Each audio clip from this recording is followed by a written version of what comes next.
Greetings, vinyl community. I'm doing something a little different this time. I've had a couple of requests to show more classical music. And when I've shown classical music on the channel before, it's usually been on the avant-garde tip, or at least music of the 20th century. So, for the purposes of this video, I'm not showing anything that is less than 100 years old. I actually originally thought nothing from after the 19th century, but I did just slightly tip into the 20th. So, changing the rules, it's my video, so I get to set them. But I am starting off in the 15th century with the music of Josquin des Prez. And Josquin des Prez is one of those names like Leonardo da Vinci, where the patronymic is just where the family is from. So he's just referred to as Josquin. French-Flemish composer of the 15th century, born in the middle of the 15th century, died in 1521. And this is the Missa Pange Lingua, a wonderful setting of the Mass based on the hymn Pange Lingua Gloriosi.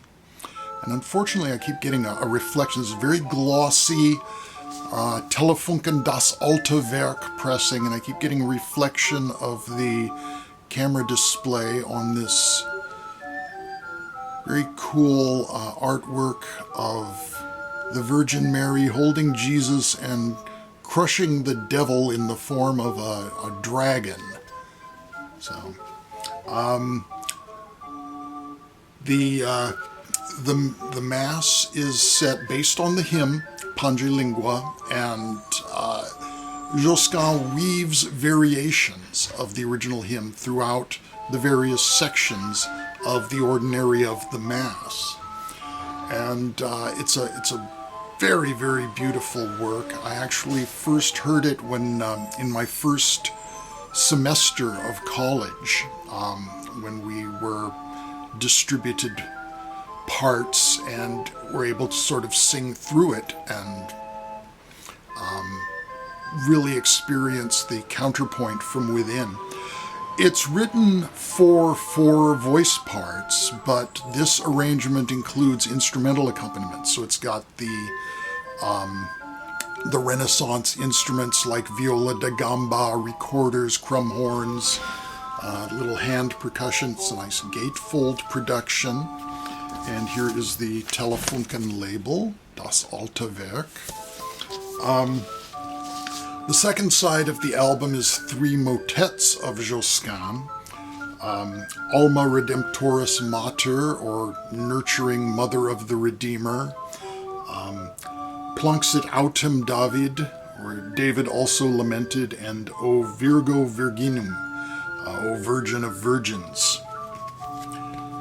2 out of 3 distinctly referencing Mary, and that makes her appearance on the cover well justified.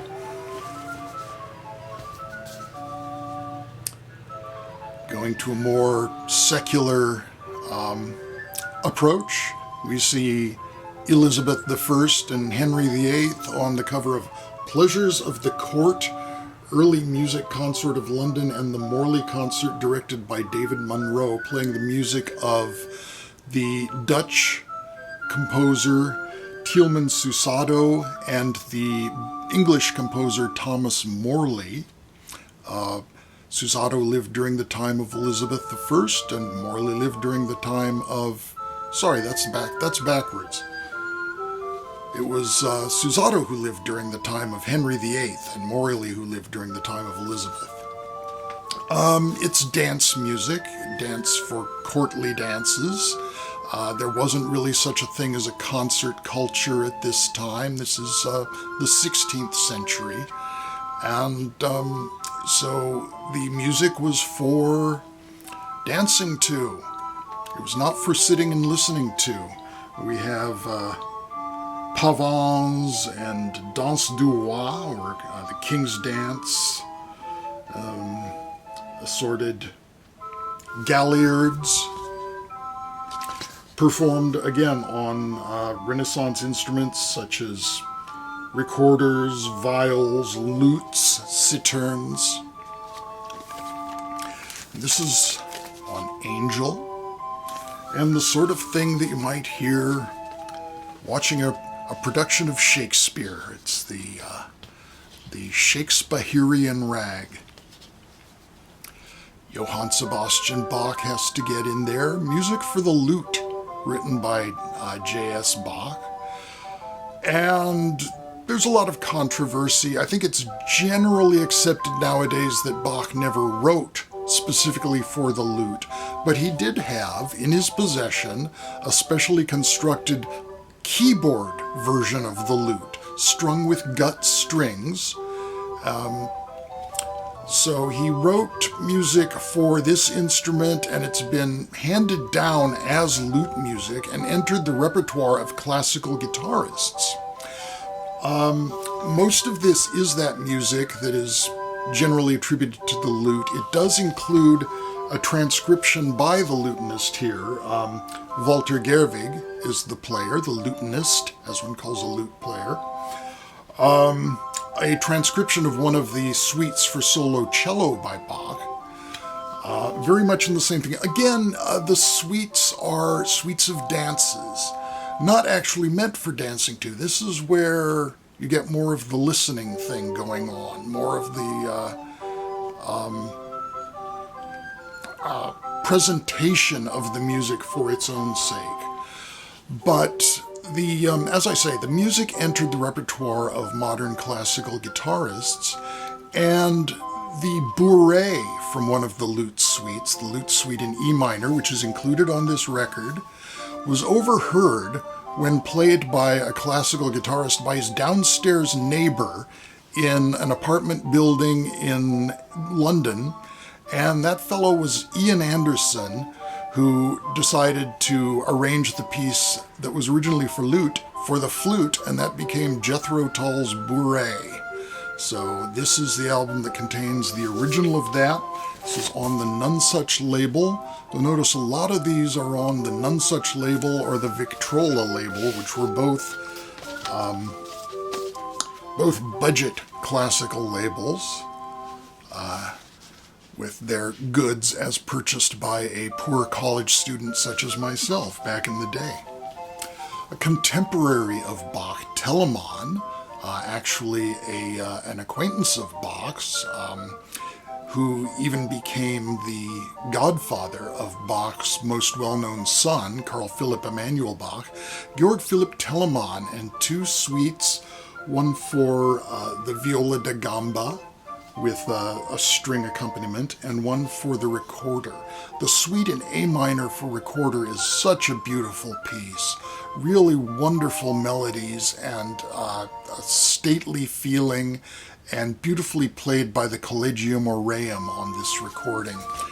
I was familiar when I purchased this with the Collegium Aureum, who are an ensemble playing on original period instruments, and it was my first exposure to the concept of period instruments in classical performance.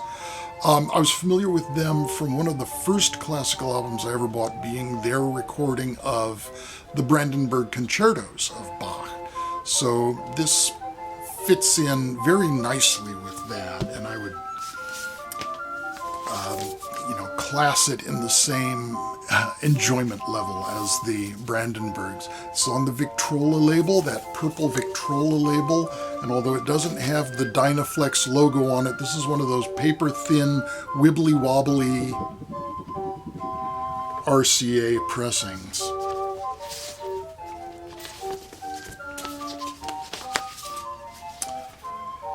Music by Beethoven, but not the kind of music you would usually associate with Beethoven. Music for the mandolin. Beethoven met a countess, a Hungarian countess, who played the mandolin, and he wrote this music for her with accompaniment for harpsichord. You definitely would not associate Beethoven usually with the harpsichord, but here it is, and it's an interesting match with the plucked strings of the mandolin. There are 4 pieces by Beethoven for the mandolin, 2 sonatinas, one in C major and one in C minor, an adagio in E flat, and an andante and variations in D. The opening piece here is the sonatina in C major, and you'd swear it was bluegrass. It's got this kind of polka-like accompaniment on the harpsichord, and it's just very fast and sprightly, and it really has a kind of bluegrass feeling. The C minor sonatina is quite the opposite. It's very sort of mournful and lugubrious, and being a slow piece, I've heard a number of performances of these, and there are different approaches, because on the mandolin, when you pluck the string, it's a very short sound. The mandolin doesn't have any sustain. So when you play a sustained note, often a mandolin will do a tremolo, just rapidly picking the note over and over, back and forth, wiggling the hand back and forth, to create the effect of a sustained note. And some mandolinists do that, and others don't. So this mandolinist in question on this recording is Maria Shivitaro. She does do the tremolo. Her accompanist on the harpsichord is Robert Varon-Lacroix, well known as the accompanist on piano for many, many recordings of the flutist Jean-Pierre Rampal. And the other side of the record is a sonata for mandolin and piano by Johann Nepomuk Hummel, who was a contemporary and friend of Beethoven's. It's a full-length sonata in C. A lot of stuff in C. For the mandolin, this is another recording on the Nonesuch label.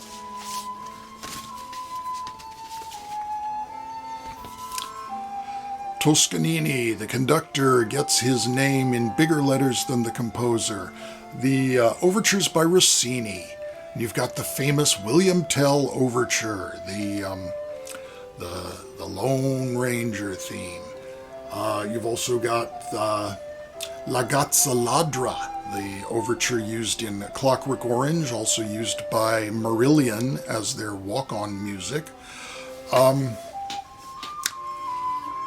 Aside from the famous Lone Ranger part of the William Tell overture, I really love the dawn music, the morning music, because as a child I was exposed to it on cartoons. So many of us had our first exposure to classical music in cartoons, and the dawn music is associated by me with Popeye.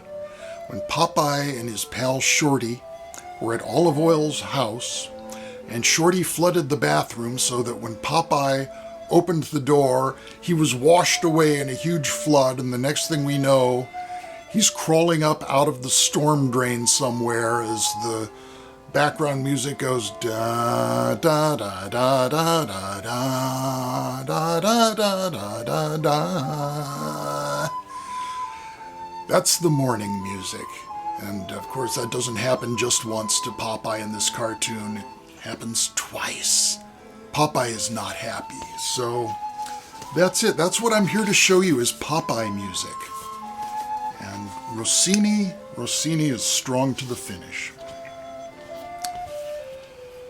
Some romantic violin concertos. Mendelssohn. His violin concerto for violin and orchestra, played by the Bolivian violinist Jaime Loredo, with Charles Munch conducting the Boston Symphony Orchestra. On the other side we have a somewhat later concerto by Bruch. The Mendelssohn concerto is very light.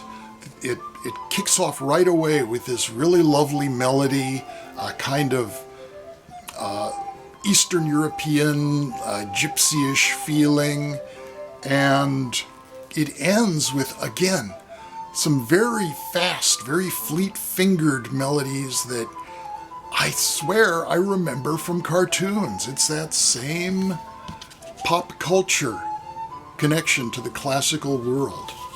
The Bruch is a heavier piece, a bit more in the kind of Beethoven-ish a thing that you would associate with a 19th century concerto. This is once again, on the Victrola label, Not for the Last Time. Music by the Norwegian composer Edvard Grieg. His piano concerto in A minor, the only concerto of any sort that he wrote. This was written in 1868. Mendelssohn was from 1838, but not finished until 1844. The Bruch was from 1866. Write this down, there'll be a quiz later. This is a wonderful concerto, very virtuosic piano work. As it states on the back cover, redolent of Norway's great piney mountains and forests. And I think that the Scandinavian flavor may be a little exaggerated by that description, but it does have a third movement that is built on the style of a Norwegian folk dance. This is yet again a cheapie on the Victrola label and another kind of wibbly-wobbly pressing. The other half of the album is incidental music for Per Gynt, the Ibsen drama, the Per Gynt suites, and this is where the other famous cartoon morning music comes from. Da da da da da da da da da da da da da. That's from Per Gynt. Sort of morning, you might see farm animals in a cartoon arising to that music. And it's also the source of the famous Hall of the Mountain King theme, which you've heard by The Who, you heard it by Rick Wakeman, I think ELO did it, all these rock guys did the Hall of the Mountain King. So it's a very crowded hall. And this is performed by Oddgrunner Hege and the Oslo Philharmonic, with the soloist on the piano concerto, Kjell Bekkelund. I know I've pronounced that all totally wrong, so I apologize. Okay, we're getting up to the 1880s and some light opera from Gilbert and Sullivan. I love Gilbert and Sullivan. The tunes are so great. The songs are just funny as hell. Very satirical. These are highlights from two of their most famous operas, Patience and The Mikado. And to exemplify the wealth of great material that can be drawn from these, Patience on here doesn't even include one of the most famous songs from the opera, So Go to Him and Say to Him, which is a particular favorite, but it's just solidly wonderful and really hilarious. Very generic back cover. This is yet another budget release, this time on the Richmond label, which was London's imprint for budget, specifically for budget vocal music, mostly opera, if not entirely opera. They also had the Stereo Treasury label at the same time for instrumental music. And finally, this is the one where we edge into the 20th century, but just barely, music of Gustav Mahler and Des Knaben Wunderhorn, or The Boy's Magic Horn. And you know that boys have magic horns, don't you? This is a selection of songs. There are, how many? 12? 1, 2, 3, 4, 5, 6, 7, 8, 9, 10, 11, 12, 13 songs here. Selections from Des Knaben Wunderhorn, which was a collection of poetry from which Mahler set various songs. And this is an interesting release of it, again on the Columbia 2i this time, Columbia Masterworks label, because it is performed by Leonard Bernstein and the New York Philharmonic, with the singing alternating between male and female setting, interpretations of the setting by Christa Ludwig and Walter Berry. But there is a second disc which contains the same songs performed in the piano versions, with Bernstein again accompanying Christa Ludwig and Walter Berry, but in this case just playing the piano. Really enjoy these covers. This cover art was part of a Mahler cycle on Columbia, where the Bernstein recordings all had this same artwork by Barbara Hatch. Texts on the inside and the liner notes. Yippee. Thank you very much for watching. Hope you enjoyed this. Be well, and I will talk with you again soon, probably with some awful, horrible rock and roll. Take care. Bye-bye for now.